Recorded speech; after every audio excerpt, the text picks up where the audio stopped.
नमस्कार, मैं Uday Shankar. Sports bioscope में आप सबों का स्वागत है। भारत श्रीलंका के बीच टेस्ट मैचों की शुरुआत हुई है और टेस्ट मैच में भारत ने बड़ी जीत हासिल कर ली है। पारी और 222 रनों से जीत हासिल की है। ये जाहिर सी बात है, भारत के क्रिकेट लवर्स के लिए एक बड़ी खबर है कि श्रीलंका को आसानी से पीट दिया है। इससे पहले भी T20 मैच में पीट दिया था और अब एक और टेस्ट होना है जो डे नाइट होना है। तो बात करेंगे इन तमाम चीजों पर। और इसके साथ साथ भारत की विमेंस टीम ने पाकिस्तान को अपने पहले ही मैच में पीट दिया है। तो एक साथ क्रिकेट लवर्स के लिए दो खुशखबरियां हैं। सबसे पहले हम बात करेंगे टेस्ट क्रिकेट की। हमारे साथ हमारे स्पोर्ट्स एक्सपर्ट राकेश रंजन जी हैं और स्पोर्ट्स रिपोर्टर प्रोजेश जी हैं। आप दोनों का स्वागत है। राकेश जी, लंबे अरसे से इंतजार था कि ये विराट कोहली का 100वां टेस्ट होगा और रोहित शर्मा का पहला टेस्ट मैच, उनकी कप्तानी में पहला टेस्ट मैच होगा। तो क्या कुछ इसके नतीजे निष्कर्ष निकाले जाएं? निष्कर्ष तो आप देख ही रहे हैं कि एक पारी और 222 रनों की जीत, इससे बड़ी जीत की आप क्या उम्मीद कर सकते हैं। और जिन भी खिलाड़ियों के लिए यह माइलस्टोन टेस्ट मैच था, वो इस मैच से इससे बेहतर रिजल्ट की उम्मीद नहीं कर सकते थे। ये आपने सही कहा कि एक लंबा इंतजार था विराट कोहली के 100वें टेस्ट मैच का।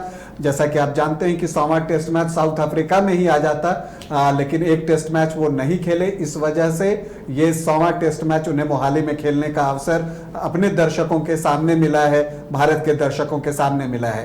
तो मैच के लिहाज से देखें और इन दोनों खिलाड़ी, जैसा कि आपने कहा कि रोहित शर्मा भारत के 35वें टेस्ट क्रिकेट में कप्तान बने हैं और उनके लिए यह पहला टेस्ट मैच था एज ए कैप्टन, तो उसमें भी इतनी बड़ी जीत, ये आप इससे बेहतर की वो उम्मीद नहीं कर सकते थे। इससे बेहतर परिणाम की आशा उन्होंने नहीं की होगी। तो देखिए, इंडिविजुअल परफॉर्मेंसेस की बात तो हम करते हैं, लेकिन हम सभी जानते हैं कि क्रिकेट एक टीम स्पोर्ट है, टीम गेम है। तो जब आप टीम गेम खेलते हैं ना, तो उसमें टीम की जीत से बड़ी कोई और बात होती नहीं है। तो इंडिविजुअल परफॉर्मेंसेस एक तरफ है और टीम की जीत उन सब से, उससे काफी आगे होती है। तो उस लिहाज से देखें तो दोनों ही खिलाड़ी बहुत संतुष्ट होंगे। हाँ, अब दोनों के प्रदर्शन की हम बात करें तो एज ए बैट्समैन दोनों ही उतना अच्छा योगदान नहीं दे सके। ये बात सही है कि रोहित भी कोई बड़ा स्कोर खड़ा नहीं कर सके और 100वें टेस्ट में जबकि हम सब विराट से एक शतक की उम्मीद कर रहे थे, वो 45 रन ही बना सके, जबकि रोहित जो है सिर्फ 28 रन बना सके। तो एज ए बैट्समैन हो सकता है कि दोनों के मन में ये मलाल हो कि और वो बेहतर योगदान दे सकते थे, लेकिन एज ए कैप्टन और एज ए प्लेयर वो इस परिणाम से संतुष्ट होंगे। दूसरी बात अगर हम करें इस टेस्ट मैच में, तो दोनों को दो अच्छी गेंद पड़ी, एक प्लानिंग के साथ गेंदबाजी हुई। खास करके रोहित शर्मा की हम बात करें तो लाहिरू कुमार, उन्होंने लगातार इनको शॉर्ट गेंदों से परखा। आप जानते हैं कि जो आपकी मजबूती होती है वही आपकी कमजोरी भी होती है। तो पुल शॉट खेलना रोहित शर्मा को बेहद पसंद है और ये बात बल्लेबाज भी जानते हैं। और हम ये देख रहे हैं, ऑस्ट्रेलियाई दौरे से हम देख रहे हैं, चाहे ऑस्ट्रेलियन टीम अपने घर में खेल रही थी उस वक्त उनके तेज गेंदबाज, फिर इंग्लैंड में जब भारतीय टीम थी तो वहां पर इंग्लैंड के तेज गेंदबाज, और अब श्रीलंका के तेज गेंदबाज लाहिरू कुमार ने वही किया। शॉर्ट गेंदों से परीक्षा ली रोहित शर्मा की, क्योंकि उन्हें पता है कि ये शॉट खेलने जाएंगे ही जाएंगे, पुल शॉट खेलेंगे ही। और रोहित ने, जिस ओवर में रोहित आउट हुए, 2 चौके भी लगाए, लेकिन वही एक आपका शॉट जो है मिस टाइम हुआ और आप वाइन लेग पर कैच किए गए। तो ये होता है टेस्ट क्रिकेट में, आपको ये सोचना होगा। और अब मुझे लगता है कि रोहित को भी सोचना पड़ेगा कि बॉलर्स उन्हें ट्रैप कर रहे हैं, उन्हें शॉर्ट गेंद फेंकते हैं। और देखिए, रोहित शर्मा का विकेट इतना बड़ा विकेट है उदय, कि अगर वो 8 रन 12 रन खर्च करके आपको मिल जाता है तो वो बहुत ही सस्ता सौदा है किसी भी गेंदबाज के लिए। तो यही काम कर रहे हैं विपक्षी गेंदबाज और उन्हें लगातार शॉर्ट गेंदों से परख रहे हैं। दूसरी एक अच्छी गेंद, एक जो आइडियल गेंदबाज होती है, लसित एम्बल्डोनिया ने जो वो गेंद फेंकी थी विराट कोहली को, ठीक मिडिल स्टिक पर पिच करती है और वहां से बाहर की ओर जाती है और वो आपके ऑफ स्टिक से, आपके बैट को छोड़ते हुए आपके ऑफ स्टिक से जाके टकराती है। तो एक आप कह सकते हैं कि आदर्श डिसमिसल जो होता है, एक लेफ्ट आर्मर ऑर्थोडॉक्स स्पिनर जो चाहता है, वो देखने को हमें मिला विराट के डिसमिसल में। विराट भी बहुत बहुत छक्के रह गए थे और पवेलियन में भी रोहित शर्मा और अन्य खिलाड़ियों को हमने देखा कि सब बहुत चक्के रह गए थे, चूंकि विराट अच्छा खेल रहे थे। 45 रन उन्होंने बड़ी खूबी के साथ बनाया था, लग रहा था कि नजरें उनकी जम चुकी हैं, विकेट को वो समझ चुके हैं, तो लोगों को लग रहा था कि एक बड़ी पारी अब आने ही वाली है। लेकिन यही क्रिकेट होता है, अनिश्चितताओं का खेल है, एक गेंद का सवाल होता है, वो किस गेंद पर आपका नाम लिखा है वो आप जानते नहीं हैं। तो उस गेंद पर विराट कोहली का नाम लिखा था, गेंद सही जगह पे पड़ी, जितना स्पिन करना था, ना ज्यादा ना कम, उतना ही स्पिन की और जाके ऑफ स्टिक पे लगे और विराट आउट हो गए।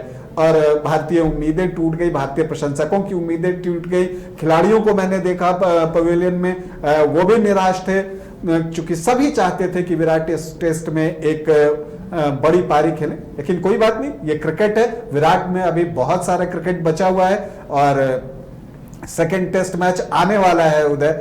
और मैं एक दिलचस्प चीज यहाँ पे बताना चाहूंगा कि इस 2 साल से ज्यादा वक्त हो गया है विराट कोहली को शतक लगाए हुए टेस्ट मैचेस में। आप जानते हैं कि उनका आखिरी जो टेस्ट मैच शतक था, जो आखिरी शतक उन्होंने लगाया इंटरनेशनल क्रिकेट में, वो किस टेस्ट मैच में आया था? वो आया था बांग्लादेश के खिलाफ कोलकाता में डे नाइट टेस्ट मैच में। अब एक बार फिर से डे नाइट टेस्ट मैच होने जा रहा है, तो हम उम्मीद करते हैं कि इतिहास अपने आप को दोहराएगा। और जब ये जो दूसरा टेस्ट मैच जो कि डे नाइट है, पिंक बॉल से खेला जाएगा, उसमें विराट कोहली अपने जो 71वां शतक है वो लगाएंगे, ये हम सभी चलिए, हर किसी को उनके 71वें शतक का काफी बेसब्री से इंतजार है। प्रोजेस, अगर इस टेस्ट मैच में गेंदबाजों की बात की जाए तो गेंदबाजों का प्रदर्शन कैसा देखने को मिला है?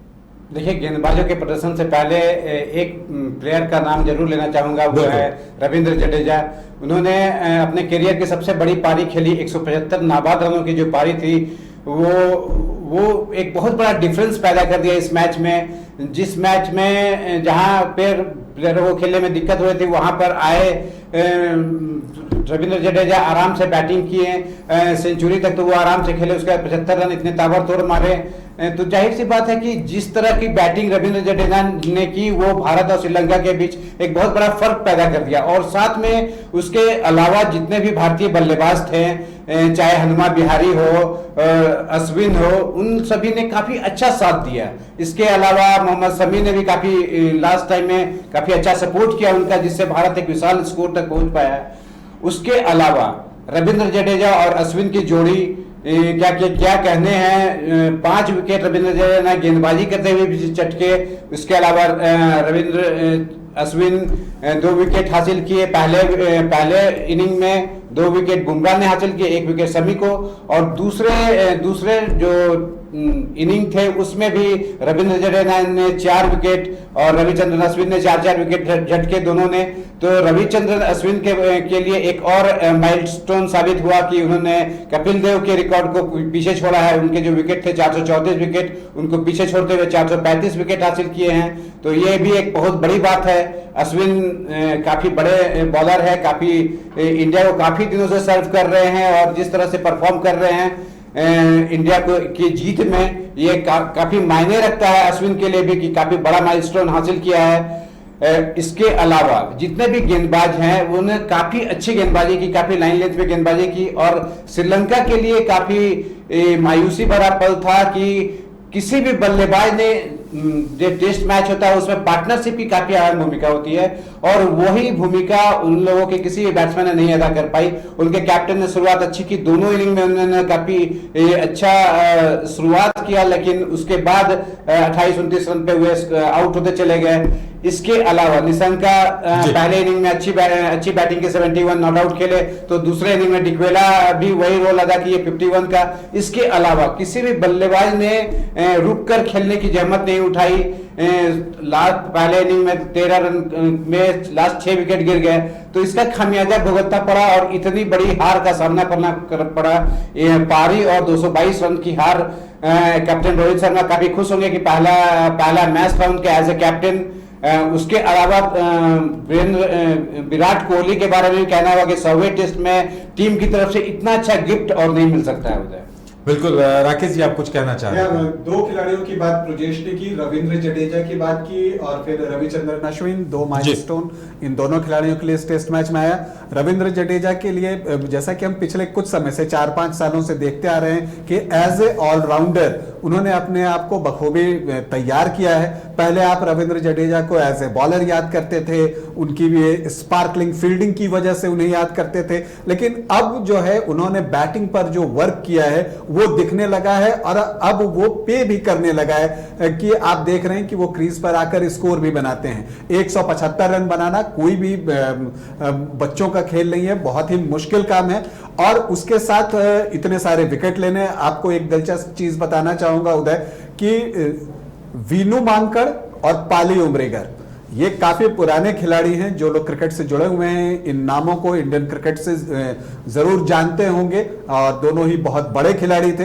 तो ये ही दो खिलाड़ी रविंद्र जडेजा से पहले हुए हैं जिन्होंने कि एक पारी में 150 या उससे ज्यादा रन बनाए हैं और पारी में 5 विकेट भी लिए हैं। तो रविंद्र जडेजा ने वो करिश्मा जो है इस मैच में किया। उन्होंने 175 रन भी बनाए और पहली पारी में 5 विकेट भी लिए। एक बहुत ही एक और बड़ा रिकॉर्ड उनके नाम हो सकता था अगर वो दूसरी पारी में एक और विकेट ले लेते। दूसरी पारी में उन्हें 4 विकेट मिला, अगर एक विकेट और मिल जाता तो 10 विकेट हो जाते मैच में और फिर 150 रन, तो वह भारत के पहले ऐसे खिलाड़ी बन जाते। तो रविंद्र जडेजा की जितनी तारीफ की जाए कम है।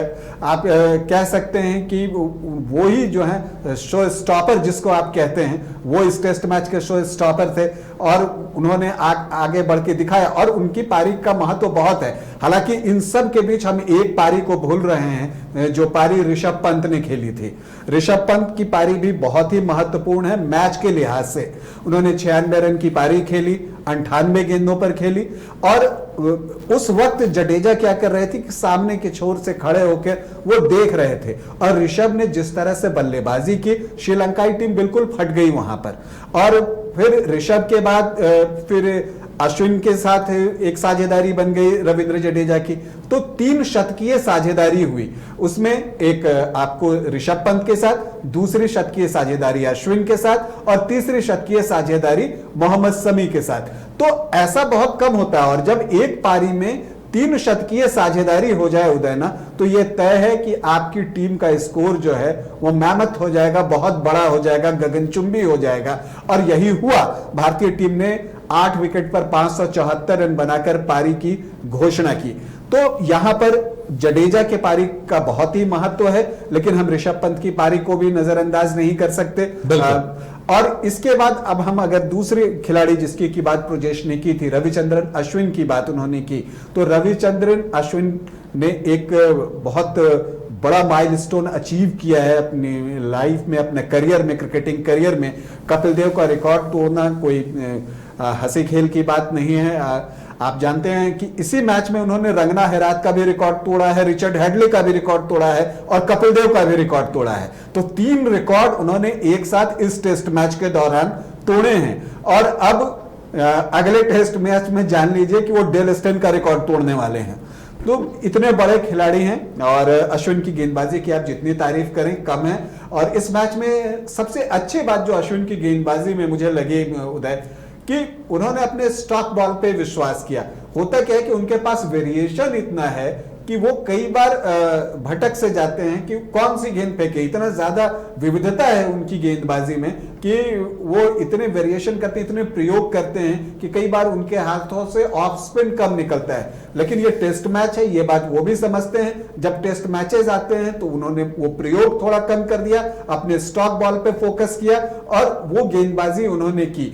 और इसके अलावा क्रिकेटिंग ब्रेन की बात हम करें तो रविचंद्रन अश्विन की क्रिकेटिंग ब्रेन बहुत ही स्ट्रांग है और वो बहुत ही चतुर खिलाड़ी हैं। आप कहें तो कि कब किस बल्लेबाज को किस तरह से गेंदबाजी करना है वो उसे बेहतर तरीके से जानते हैं। तो रविचंद्रन अश्विन, रविंद्र जडेजा, इन दोनों की गेंदबाजी शो स्टॉपर निश्चित तौर पे रविंद्र जडेजा रहे। लेकिन जो फिल्म के साइड हीरो होते हैं अगर आप उनकी बात करें तो उसमें आपको हनुमा विहारी का नाम लेना पड़ेगा, आपको नाम लेना पड़ेगा, इसके बाद ऋषभ पंत का नाम लेना पड़ेगा। अब हम गेंदबाजों की बात कर रहे हैं। अब एक बात और देखिए कि 9 विकेट मिले पूरे टेस्ट मैच में रविंद्र जडेजा को, 6 विकेट मिले आपको अश्विन को, तो 15 विकेट हो गए। 5 विकेट तेज गेंदबाजों ने भी लिए हैं। तो आप तेज गेंदबाजों की भूमिका को भी कम करके नहीं आ सकते। इंडियन विकेट पर अगर तेज गेंदबाज विकेट निकाल सकते हैं तो इससे बड़ा सपोर्ट टीम को नहीं हो सकता है। और यहां पर टीम ने सपोर्ट किया। बुमराह और शमी ने काफी अच्छी गेंदबाजी की। हालांकि दूसरी पारी में बुमराह को मौका कम मिला गेंदबाजी करने का, वो बहुत बाद में आए गेंदबाजी करने, लेकिन शमी ने वो काम किया था अपने कोटे का। इसके अलावा एक बात और मैं करूंगा, अगर मैच के प्रोस्पेक्ट से अगर हम बात करें जी, तो आप देखेंगे कि मैच कहां से ड्रिफ्ट हुआ। अगर मैच ड्रिफ्ट हुआ तो कहां से हुआ, तो आप देखेंगे कि एक समय अगर हम तुलना करने की बात करें तो भारत का स्कोर एक वक्त 175 पे 4 के आसपास था और श्रीलंका का स्कोर 161 रन पे 4 विकेट था। पहली पारी की मैं बात कर रहा हूं। तो अगर आप देखें तो इसमें आपको बहुत ज्यादा डिफरेंस नहीं मिलेगा। लगता है कि जैसे चीजें लगभग एक जैसी हैं। भारत ने 14 रन ज्यादा बनाए थे, बस विकेट दोनों के बराबर गिरे हुए थे। लेकिन फिर मैच में इतना बड़ा अंतर कैसे आ गया, तो ये अंतर आया ऋषभ पंत की वो आक्रामक बल्लेबाजी की बदौलत, ये अंतर आया जडेजा की करिश्माई पारी की बदौलत, ये अंतर आया रविचंद्रन अश्विन की जिम्मेदार पारी की बदौलत, और ये अंतर आया मोहम्मद शमी ने जो सपोर्टिव पारी खेली उसकी बदौलत। ये पार्टनरशिप श्रीलंका की पारी के दौरान गायब थी। इस तरह की कोई भी पार्टनरशिप श्रीलंकाई बल्लेबाज नहीं कर सकते। यानी हम लोग जो लगातार ये बातें कर रहे थे कि भारतीय टीम की कोशिश ये है कि एक ऐसे बेहतरीन खिलाड़ियों का पैनल तैयार किया जाए कि हर एक बेहतर खिलाड़ी का एक दूसरा विकल्प भी मौजूद रहे आने वाले मैचों को लेकर। मैंने पहले भी कहा था कि शॉर्टर फॉर्मेट में जो नेक टू नेक ये होता है, वो लॉन्गर फॉर्मेट में आपको डिफरेंस पता चल जाता है। और श्रीलंका और इंडिया के बीच के जो गैप है वो टेस्ट मैच में ज्यादा दिखता नजर आ रहा है कि जिस तरह से इंडियन टीम के पास जो प्लेयर है वो श्रीलंका की टीम के पास उस तरह के प्लेयर की काफी कमी है। बिल्कुल, किसमें कितना दमखम है ये पता चल रहा है।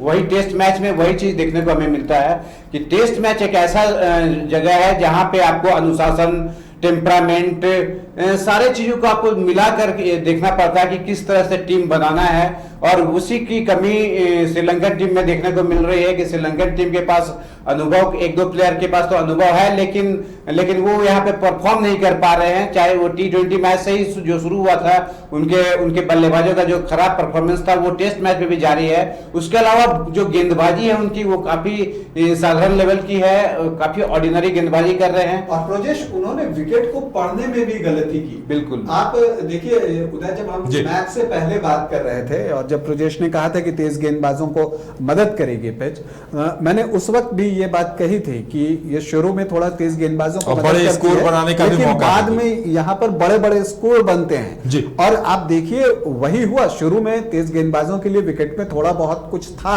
लेकिन उसके बाद बल्लेबाजों के लिए आइडियल हो गई थी पिच कि आप इस पर खुलकर स्ट्रोक लगा सकते थे, आप रन बना सकते थे, और भारतीय बल्लेबाजों ने वही किया। और श्रीलंका के साथ एक परेशानी यह हुई कि लाहिरू कुमार जो चोटिल हो गए और फिर वो गेंदबाजी आगे जाकर नहीं कर सके अपनी हैमस्ट्रिंग की वजह से पूरे टेस्ट मैच में। ये एक बड़ा झटका था उनके लिए। इसके बाद एक टैक्टिकल गलती जो श्रीलंका ने की, भारतीय टीम 3 स्पिनर्स के साथ गई। ये किसी को उम्मीद नहीं थी और सभी सोच रहे थे कि सिराज खेलेंगे, लेकिन सिराज की जगह पर जयंत यादव को मौका मिला। वो एक ऑफ स्पिनर हैं, तो उन 3 स्पिनर और 2 तेज गेंदबाज के साथ भारतीय टीम गई। दूसरी तरफ श्रीलंकाई टीम जो है वो शुरू से ही डिफेंसिव मोड में थी और यह स्वाभाविक है क्योंकि उन्हें पता था कि वो अपेक्षाकृत कमजोर टीम है और वो बातें उनके दिमाग में कहीं प्ले कर रही थी शायद, इसीलिए उन्होंने एक्स्ट्रा बल्लेबाज लिया। और जब गेंदबाजी की बात आई तो उन्होंने 3 तेज गेंदबाज के साथ जाना मुनासिब समझा और सिर्फ एक फ्रंट लाइन स्पिनर लसित एम्बुल्डेनिया। तो जब आप सिर्फ एक स्पिनर के साथ जाते हैं तो इस तरह की चीजें आपके साथ घटित हो सकती हैं। इंडियन सॉइल पे आपके पास 2 क्वालिटी स्पिनर होने चाहिए। उन्होंने अपने पार्ट टाइमर्स पर ज्यादा विश्वास किया, चाहे वो धनंजय डिसिल्वा हो, असलंका हो, उनके साथ उन्होंने सोचा कि वो 5वें गेंदबाज की भूमिका में होंगे। तो ये जो टैक्टिकल गलती उन्होंने की, और यहीं पर कप्तानी और टीम मैनेजमेंट का काम होता है। तो यहाँ पे रोहित शर्मा और राहुल द्रविड़ और जो टीम मैनेजमेंट है इंडियन टीम का, उसने बेहतर तरीके से पिच को रीड किया और उसके अनुसार टीम का सिलेक्शन किया। कहते हैं ना, हॉर्सेस फॉर कोर्सेज। उन्होंने ये नाम पर नहीं गई भारतीय टीम कि हाँ सिराज बड़ा नाम है, अच्छा खेल रहे हैं, अच्छा प्रदर्शन किया है तो हम उन्हें मौका देंगे। उन्होंने पिच देखी कि हाँ इस पे किन खिलाड़ियों को मौका मिलना चाहिए। उन्हें लगा कि हाँ मुझे तीसरे स्पिनर के साथ जाना चाहिए, तो भारतीय टीम 3 स्पिनर के साथ गई। वहीं श्रीलंकाई टीम पिच को पढ़ने में पूरी तरह से विफल रही।